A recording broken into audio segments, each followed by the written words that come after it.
ऐसे प्रोडक्ट नहीं होते बल्कि कल्चर का एक हिस्सा बन जाते हैं, जैसे सोनी वॉकमैन, एक छोटी सी मशीन जिसने म्यूजिक सुनने का पूरा तरीका बदल दिया और लोगों के जीने के स्टाइल को भी रिप्रेजेंट करने लगी। अब पहले समझते हैं वॉकमैन था क्या। वॉकमैन एक पोर्टेबल कैसेट प्लेयर था जो सोनी ने 1979 में लॉन्च किया। इसमें छोटी कैसेट लगती थी और हेडफोन्स के थ्रू आप कहीं भी म्यूजिक सुन सकते थे। ये पहली बार था जब म्यूजिक एक पर्सनल और प्राइवेट एक्सपीरियंस बना, क्योंकि इससे पहले जो भी म्यूजिक प्लेयर्स थे वो साइज में बड़े थे और हेडफोन जैसा कोई कॉन्सेप्ट नहीं था, तो म्यूजिक को लाउड स्पीकर पे ही सुना जा सकता था। इस तरह से वॉकमैन एक सिंबल बना फ्रीडम, यूथ और इंडिविजुअलिटी का। अब इस प्रोडक्ट के कल्चरल इम्पैक्ट को समझने के लिए एक थ्योरेटिकल मॉडल दिया गया जिसे हम कहते हैं द सर्किट ऑफ कल्चर। ये कॉन्सेप्ट 1997 में पब्लिश हुई book doing cultural studies the story of the Sony Walkman में दिया गया था।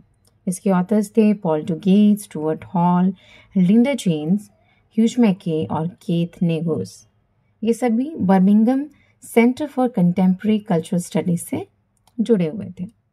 और हाँ, वॉकमैन को इसी बुक में मेन एग्जाम्पल के रूप में यूज़ किया गया था ताकि समझाया जा सके कि एक कल्चरल ऑब्जेक्ट की मीनिंग्स कैसे बनते हैं और सर्कुलेट होते हैं सोसाइटी में। द सॉकेट ऑफ कल्चर के 5 इंपॉर्टेंट मोमेंट्स होते हैं: representation, identity, production, consumption and regulation। चलिए इन्हें वॉकमैन के एग्जाम्पल से समझते हैं। और ये जो मोमेंट्स हैं वो नॉन लीनियर हैं, इसलिए इसे सर्किट कहा गया है। पहला है रिप्रेजेंटेशन। रिप्रेजेंटेशन का मतलब है किसी प्रोडक्ट को कैसे दिखाया जाता है और उसके क्या मीनिंग्स बनाए जाते हैं। वॉकमैन को एड्स में फ्रीडम और मॉडर्न लाइफस्टाइल का सिंबल के रूप में दिखाया गया। यंग लोग अपनी दुनिया में म्यूजिक सुन रहे हैं, सेल्फ एक्सप्रेस कर रहे हैं। मतलब वॉकमैन सिर्फ एक गैजेट नहीं था बल्कि इंडिविजुअलिटी का रिप्रेजेंटेटिव के रूप में आया वो। दूसरी है आइडेंटिटी। वॉकमैन ने एक नई यूथ आइडेंटिटी क्रिएट की। जिनके पास वॉकमैन था वो कूल, इंडिपेंडेंट और मॉडर्न दिखते थे। People started defining themselves through the product. My music, my mood, my world. तीसरा है प्रोडक्शन। प्रोडक्शन में देखा जाता है प्रोडक्ट कैसे बनाया गया। सोनी ने वॉकमैन को लाइट वेट, स्टाइलिश और अफोर्डेबल डिज़ाइन किया ताकि हर यूथ उसे कैरी कर सके। ये सिर्फ टेक्नोलॉजी नहीं थी, एक कल्चरल आइडिया भी था कि म्यूजिक को कहीं भी और कैसे भी सुना जा सकता है। चौथा है हमारा कंजम्पशन। वॉकमैन के यूजर्स ने इसे अपने तरीके से यूज़ किया। कुछ लोग स्टडी करते वक्त, कुछ ट्रैवल के दौरान और कुछ दोस्तों के साथ शेयर करते हुए। मतलब कंज्यूमर्स ने अपने एक्सपीरियंसेस से नए मीनिंग्स क्रिएट किए और ये मीनिंग्स प्रोड्यूसर्स के इंटेंशन से भी अलग था।